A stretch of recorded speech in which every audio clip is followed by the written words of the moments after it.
Hello and welcome to Macrobytes, the economics and politics podcast from Aberdeen. My name is Paul Diggle. And I'm Luke Bartholomew. And today we are talking about a very topical issue in macro and markets at the moment, which is AI. How is the artificial intelligence revolution going to change the economy, global macro picture, markets over the coming years and indeed decades? And when we talk about artificial intelligence here, we are referring to a suite of technologies which are about the simulation of human-style intelligence by machines. This includes things like natural language processing, making decisions, recognizing patterns, learning from experience, solving complex problems. So we're talking about something a bit wider than ChatGPT, very much the topic du jour. We're talking about machine learning, neural networks, computer vision, as well as large language models and generative AI. And already increasingly pervasive products, services powered by AI are changing consumer experiences, corporate processes, and in the markets, US equity market performance over the past year has been very narrowly driven by a small number of perceived AI winners. So to structure how all this is going to change macro markets over the long term, we're going to talk about 5 crucial areas in which it's going to have an impact: productivity, sectors, jobs in the labour market, government policy and regulation, and then finally, geopolitics. So starting with productivity, which for economists is probably the most interesting of those categories, is Paul Krugman once put it, productivity isn't everything, but in the long run, it's almost everything. And that's getting at the idea there that, of course, we have these cyclical fluctuations in unemployment and growth, and those matter. But over the longer run, what really pins down living standards is productivity. And there's a lot of excitement about AI as a driver of productivity, in part because recently we've been experiencing very poor productivity growth, at least since the financial crisis, so 15 years or so. In Britain, in fact, we talk of the productivity puzzle. Our productivity growth has been so bad, it's something of a mystery as to how it could possibly be as bad as it has been. But even in the US, at the frontier of technical change, productivity growth has recently been somewhat underwhelming compared to history. And perhaps that's a little bit surprising in the context of this sense of a huge amounts of technical change going on, technological progress, huge churn in the economy. But it's certainly, the AI revolution is not showing up yet at all in the economic data. But to invoke another economist, we sometimes talk in economic theory or history of the Solow paradox. This is after the economist Bob Solow had this quip in the late 1980s to the effect of, well, you can see the computer, the information age everywhere except in the productivity statistics, i.e. there seemed to be all this change going around, but it wasn't showing up at all in the aggregate economic data, so perhaps it wasn't that important. And then almost immediately after he made these comments, and I should say, by the way, this is a Nobel Prize winning economist who is famous for his work on economic growth. Almost immediately after he made these comments, productivity growth picked up in the US in the 1990s quite significantly. And we now think of that period as perhaps being the US enjoying the fruits of a third industrial revolution. And I think this framing of waves of industrial revolution is quite a useful way of thinking about the potential impacts of AI, because economic historians sort of think of industrial revolutions coming in big waves or phases, and they identify maybe 3 significant ones. First, in the late 18th century, so this is like the archetypal industrial revolution centered in Britain, with steam power, railways, and this was obviously significant in driving economic growth through into the 1800s. Then a second industrial revolution in the second half of the 19th century, so the late 1800s. This one's centered in the US around the internal combustion engine, industrial chemistry, and the movement into gas power. And then, as I say, a third industrial revolution may be starting in the 1970s around the internet, circuit boards, and computers. So then the question is, will AI perhaps be the driver of a fourth industrial revolution? Yeah, and I think what links those industrial revolutions, Luke, is that they're all powered, they're all underlined by a new general purpose technology, what economists call a GPT. And this is different from the other sort of GPT we talk about here, generative pre-trained transformers. This is kind of a longer running definition of a general purpose technology, which is a technology with widespread applications across many domains and which creates many spillover effects, many further waves of innovation. So across those industrial revolutions, it could be something like steam power was the one in the first industrial revolution, electrification, internal combustion engine in the second, and then computers in the third. And perhaps AI is a new general purpose technology that, as you say, will power a fourth industrial revolution.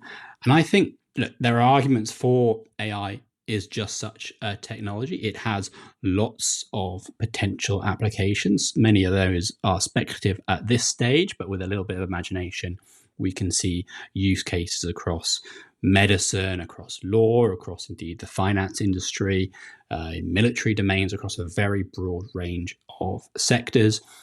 It is also the sort of technology which could spawn wide and long-lived spillovers that then create further innovations in industry. It could, for example, be not just a use case in its own right, but also a new mode of invention, something that actually helps generate new insights, new technology.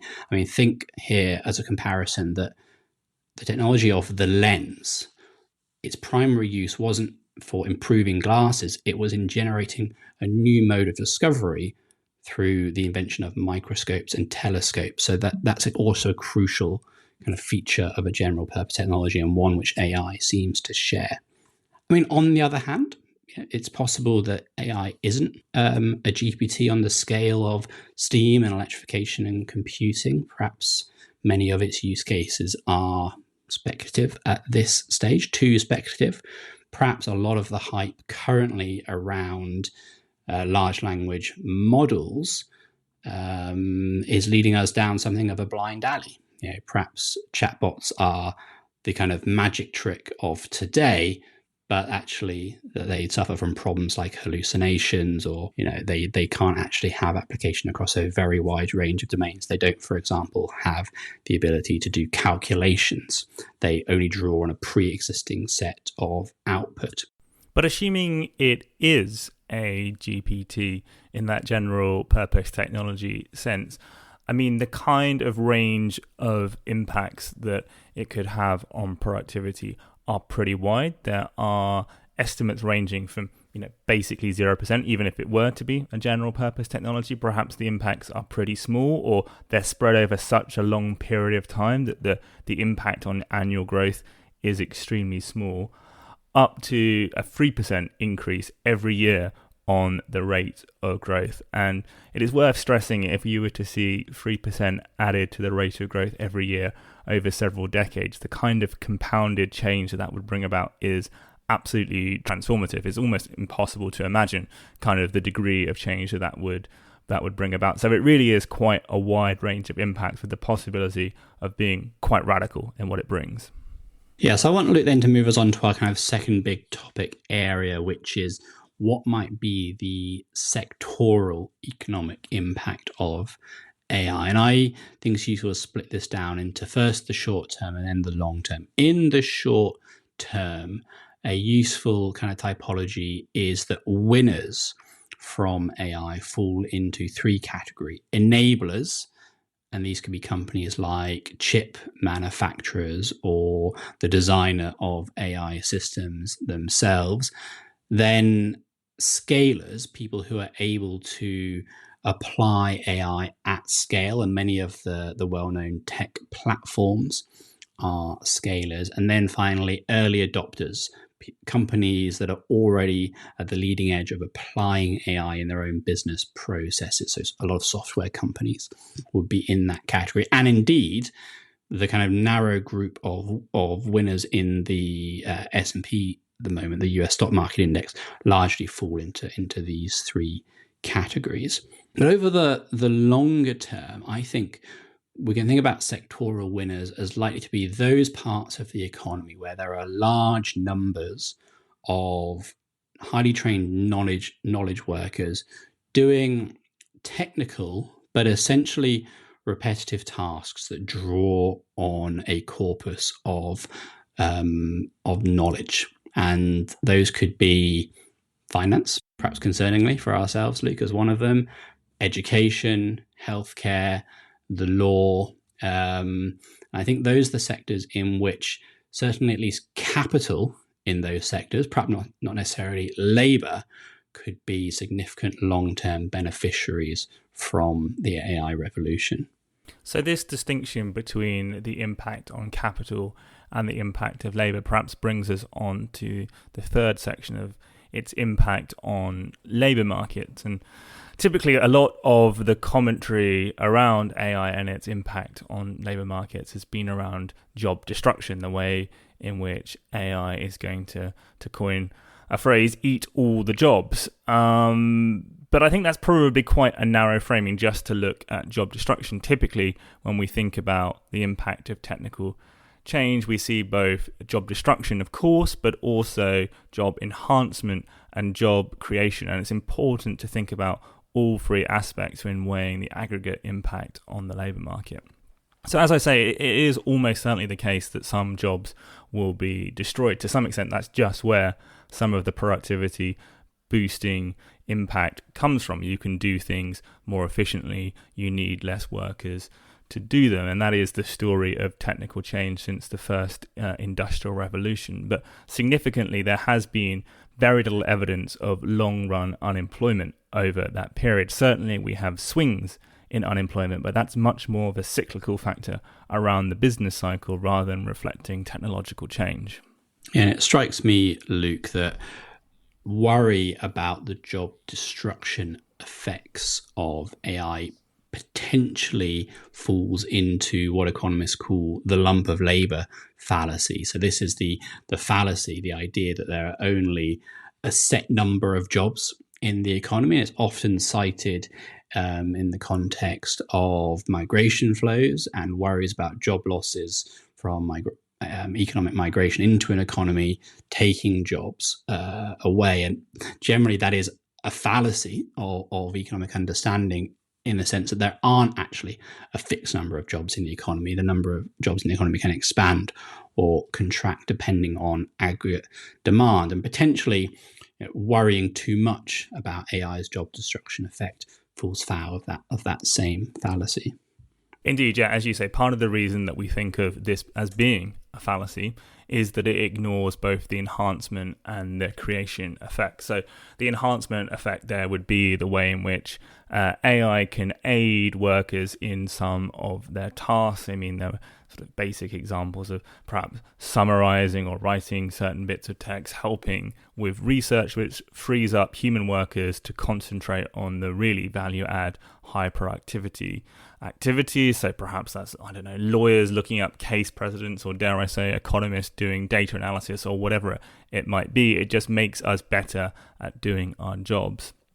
And then on the job creation front, of course, there are the direct jobs created by AI, programmers, or perhaps, to those hallucinations that you were talking about earlier, Paul, perhaps we need a new set of jobs with people checking that the AI isn't hallucinating certain facts or whatever it might be. But frankly, those are likely to be relatively small in a macro sense. I think the much more important way in which this works is indirectly, in that just by virtue of being a more productive society, we're also a richer society.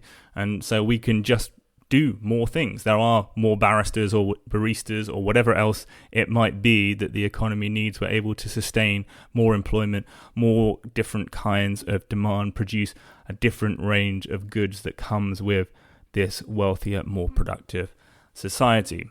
But it is important to stress that whilst how wealthy a society is ultimately turns on its productivity, that does sometimes elide over important distributional questions. The way in which those productivity gains are allocated are ultimately mediated through a particular institutional context, the way in which the market is structured, the kind of laws, the kind of norms that govern a society. And this is, I think, particularly important in the AI context, partly because of those winners and losers that we've pointed to already, Paul, but also because we do have a bit of historical precedent that shows us how this might work. So there's quite a famous period in economic history that's sometimes referred to as Engels' pause, which occurred during the first industrial revolution. So think the early 1800s or something like that.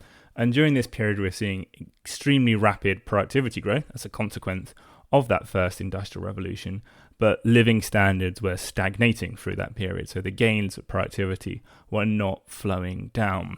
And I suspect it's not entirely coincidental that this was also the period in which Engels and Marx were writing about the Industrial Revolution and the impact that it might have. And I think, therefore, what this gets at is the way in which the benefits of AI are distributed and the impact that it's going to have on people and the structure of the labour market will turn to some extent on the particular political institutions that we end up developing, and there's no reason to think what we have at the moment will be static to the kind of economic changes that we're seeing. And that, in fact, gets us on to kind of our fourth big topic, which is how AI changes government policy and regulation. So we've talked productivity sectors, the labour market, but actually it's going to do a lot to change what governments themselves are doing. And I think there's a few important things to say about the near-term picture here, which first is governments really face a pacing problem. The speed of technological change is so rapid that it's going to make it extremely difficult both for government policy, whether that's around labour market policy or indeed regulation of AI, to actually keep up. So in many ways, governments are playing catch up here just because of the pace of change. But what regulatory efforts there are pretty nascent. They're at quite an early stage. So the European Commission is negotiating with member states to approve an AI Act, and that would, if passed, be the first comprehensive AI law in the world. In the US, the White House has introduced a kind of non-binding AI Bill of Rights. In the UK, there are also preliminary efforts in this area. And generally speaking, what all these regulatory efforts, what these government efforts focus on are human oversight of autonomous systems. So that Luke could get at checking for hallucinations, but it more generally introducing a human element in AI automated decision-making as a kind of safety check. These regulatory efforts also try and tackle responsibility for AI decision-making. So the classic example here is if an autonomous car causes an accident, with whom does the responsibility for that accident lie? That's still a much contested part of AI regulation. The transparency of decision makings, to the extent that AIs are black boxes, it's very hard to tell why they came to certain decisions. So I think regulators want to open up that black box and allow us to understand how decisions are made. And related to that, a lot of efforts focus on privacy and indeed bias considerations, because these are profound potential problems with AI. I think the big point here is that a wave of AI regulation is coming. So governments will want to catch up in this area, and the current free-for-all will soon be regulated. But it's not just within country politics and regulation that's going to get changed by the AI revolution, because our kind of fifth big topic under this heading is geopolitics. Because the size of some of those economic impacts that you outlined, Luke, a potential boost to productivity growth, as high as 3%, perhaps in more plausible scenarios, smaller than that. But that is such a big change either way that it's going to profoundly change the shape of the global economy, depending on who can harness those gains, most which countries. Also, AI's dual use, military and commercial applications, the physical location of where hardware is produced, all these things mean that AI is a geopolitical issue as well. And I'd say give a few specific examples. So we've done a fairly recent Macrobytes episode on microchips and on the importance of Taiwan in the kind of global microchip ecosystem. And this all ties in with AI as well, as we covered on that episode, because the most advanced chips are so important to training AI systems. It's another reason why Taiwan is such an important location in terms of its global geopolitical focus. But it's not just a hardware issue here. The development of AI software could become something of a cyber arms race between countries. The location of software developers, the security of the intellectual property that they produce, all these, I think, are politically sensitive issues. And then finally, the values embedded in AI systems are actually also a geopolitical issue. It's not just about preventing privacy and bias, it's also about broader political values that could get embedded in AI decision making, the use to which AI is put in terms of, say, surveillance, or legal systems, or policing, or indeed military uses. So all of these, I think, are reasons why AI is also a geopolitical issue.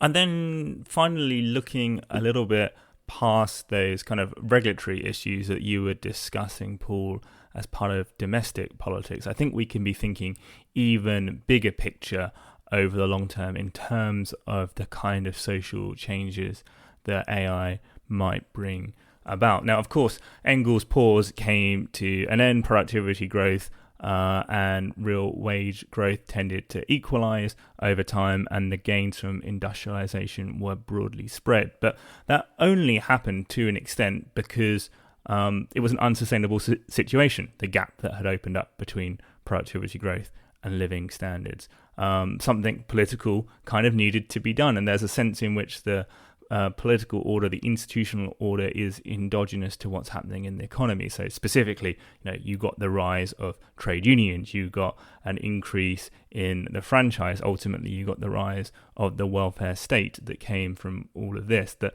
particular mechanisms had to be built into society to ensure that the gains from significant productivity growth were shared widely. And so you can imagine similar things occurring were the rate of AI growth to be as rapid as some of those estimates suggest. I mean, at the very minimum, if we are growing at that rate, you have to imagine the degree of job destruction is such that people are going to have to experience quite significant career change during the course of their career, and that will need labour market institutions that ensure training, that ensure that skills are provided throughout the career, and indeed the skills that one would learn in formal education as a child are unlikely to be particularly useful perhaps by the end of a career that has seen that degree of productivity growth. The economy is going to look so very different. And, in the somewhat, I guess, more extreme cases, people talk of radical changes to the nature of the welfare system, up to and including like a minimum income or things like this, to ensure that purchasing power continues to be allocated broadly and allow the economy to continue to operate. Now, naturally, these are highly speculative thoughts and are going to play out over a very long horizon. So no doubt we will have more to say on all of this in Macrobytes in due course, but I think for now that is all that we have time for this episode. So as ever, please do let me ask you to subscribe and review us on your podcast platform of choice, and then all that remains is for me to thank you all for listening. So thanks very much, and speak again soon.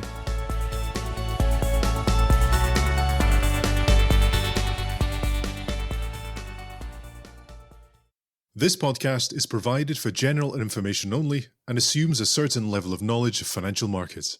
It is provided for information purposes only and should not be considered as an offer, investment, recommendation, or solicitation to deal in any of the investments or products mentioned herein, and does not constitute investment research. The views in this podcast are those of the contributors at the time of publication and do not necessarily reflect those of Aberdeen. The value of investments and the income from them can go down as well as up, and investors may get back less than the amount invested. Past performance is not a guide to future returns, return projections, or estimates, and provide no guarantee of future results.